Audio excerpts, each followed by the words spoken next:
우리는 하느님을 전지전능하신 분, 곧 모든 것을 알고 계시고 모든 것을 할 수 있는 분으로 알고 있습니다. 그런데 인간이 되신 하느님은 어떠할까요? 더욱이 그분이 오늘 눈물을 흘리고 있네요. 전능하신 분이 인간이 되시고 눈물을 흘리고 있는 이 장면을 오늘 우리가 유심히 보았으면 좋겠습니다. 뭔가 약해 보이는 그분 속에서 교회는 도대체 무엇을 보고 있는 것일까요? 우리와 똑같은 분으로 오신 그리스도께서는 무엇보다 인간이기에, 근원적으로 참 인간이기에 인간의 범주 안에 서 있을 수밖에 없습니다. 그러나 그분 안에는 놀라운 신성이 감추어져 있기에 인간의 능력 이상의 힘을 발휘하기도 했습니다. 하지만 당신은 인간의 병고와 고통 그리고 처참한 불행을 보고서는 개입하지 않을 수 없었습니다. 차마 어쩌지 못하는 연민으로 신적 능력을 발휘한 것입니다. 우리의 구원을 위해서 말입니다. 이는 어쩔 수 없이 당신이 그리스도이심을 드러낼 수밖에 없는 결과를 가져왔지만 말 그대로 어쩔 수 없었습니다. 사람을 구해야 했으니까요. 그러나 이 치유하심도 정말 최소한의 행위로 그쳤습니다. 그리고는 당신의 능력을 감추셨습니다. 당신도 우리와 똑같은 운명의 길을 걸어야 했기 때문입니다. 하여 우리와 똑같은 그분이지만 그러나 그분이 우리를 구원하시는 그리스도이심을 볼 줄 아는 것, 이것이 곧 우리의 믿음일 것입니다. 특히 감정적인 측면에서 눈물을 흘리는 모습을 보고자 하는데요. 그리스도의 전능하심 이면이기 때문입니다. 오늘 예수님께서 도성을 바라보며 눈물을 흘리셨습니다. 인간이 되신 하느님이 눈물을 흘리신 적이 종종 있었습니다. 당신 영혼의 친구였던 라자로가 죽었을 때 슬피 우셨습니다. 다른 곳에서는 눈물을 잘 흘리지는 않았지만 눈물을 흘린 것과 다를 바 없는 슬픔이 가슴 속에서 강물이 되어 흘러내렸습니다. 그리고 오늘 예루살렘 도성을 보시며 눈물을 흘리시는데요. 약간 차원이 다르다고나 할까요? 원본은 클라이오, 곧 큰 슬픔으로 흐느꼈다고 적고 있습니다. 왜 이렇게 큰 슬픔으로 우셨을까요? 이유는 당신에 대한 거부에서부터 출발합니다. 이는 이스라엘의 무지함으로 이어집니다. 이스라엘은 힘을 원했습니다. 세상을 호령하는 힘을 지니니 곧 강력한 메시아를 원했습니다. 그 힘으로 독립을 쟁취하고 평화를 이룩하고자 했습니다. 누구라도 그랬을 것입니다. 이것이 나약하기 그지없는 한 인간 예수가 거부당한 이유입니다. 그들에게, 아니 지금의 우리에게 중요한 것도 힘이 아니겠습니까? 아니 지금 이 말을 하고 있는 저조차 힘만이 평화를 이룩할 수 있다고 믿고 있습니다. 이를 보시고 안타까워 그렇게 크게 흐느꼈던 것입니다. 어쩌면 우리는 영영 평화가 무엇인지 잘 알지 못할지도 모르겠습니다.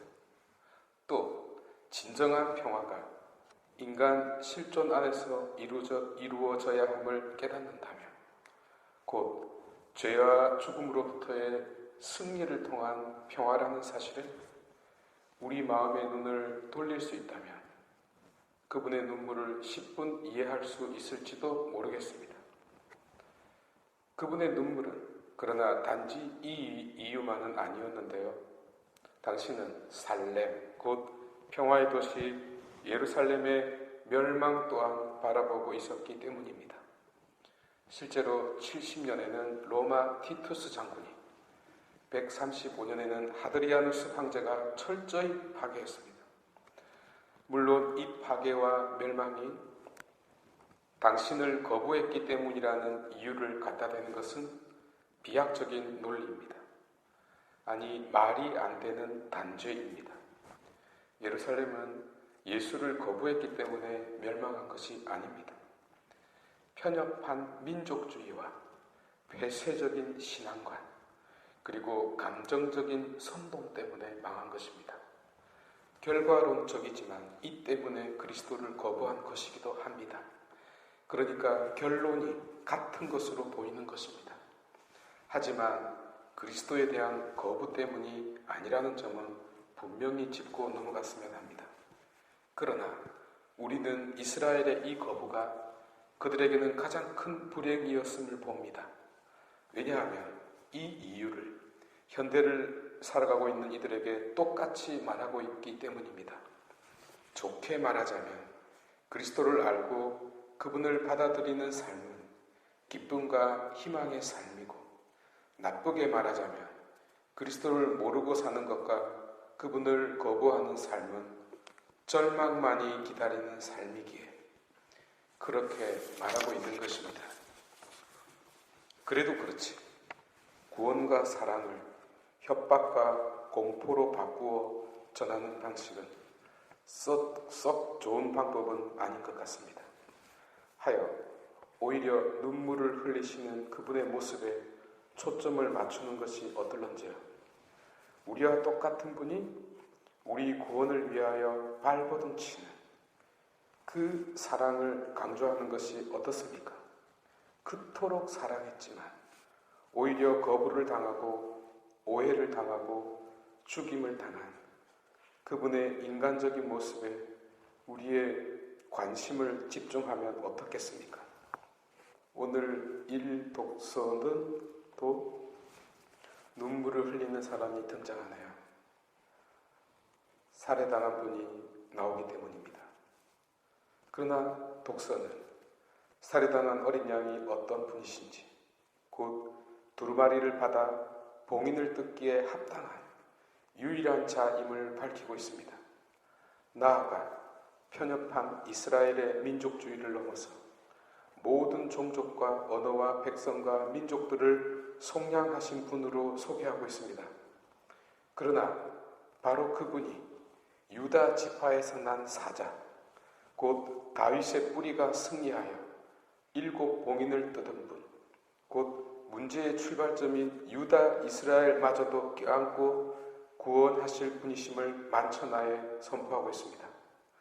살해된 만큼 약한, 아니 살해될 수밖에 없는 어린 양이시기에 너무나도 약하디 약한 분이시지만 그분이야말로 참으로 전능한 하느님이라는 사실, 곧 우리 눈에는 약한 자로 보이지만 사실은 참으로 강한 분이라는 점이 선포되고 있습니다. 그 힘은 성 어거스틴이 통찰한 바, 베기온 콘스탄틴 주교님이 강조한 바, 바로 사랑의 힘입니다. 그래서 그분이 전능하신 분이시며 구세주 그리스도이십니다. 여러분, 우리의 어린 양은 왕입니다. 그러나 사랑의 왕입니다. 우리를 보시고 측은한 마음을 지니고 우리의 불행을 원치 않으시며 오직 우리의 구원과 행복을 바라는 어미의 마음을 지닌 분이십니다. 그러니 타인과 세상을 냉정한 눈으로 보고 있다면 그들 앞에서 슬피 우시고 사랑의 마음으로 다가가셨던 인간 그리스도를 기억하도록 합시다. 그리고 최소한의 인간의 마음과 감정으로 너와 세상을 바라보는 자 되도록 합시다. 그러면 우리 또한 사랑의 왕 옆에 서 있는 사랑의 신하가 될지 누가 알겠습니까? 사랑이 참으로 힘이라는 것을 깨닫는 날 우리가 그분을 제대로 알아보지 않겠습니까?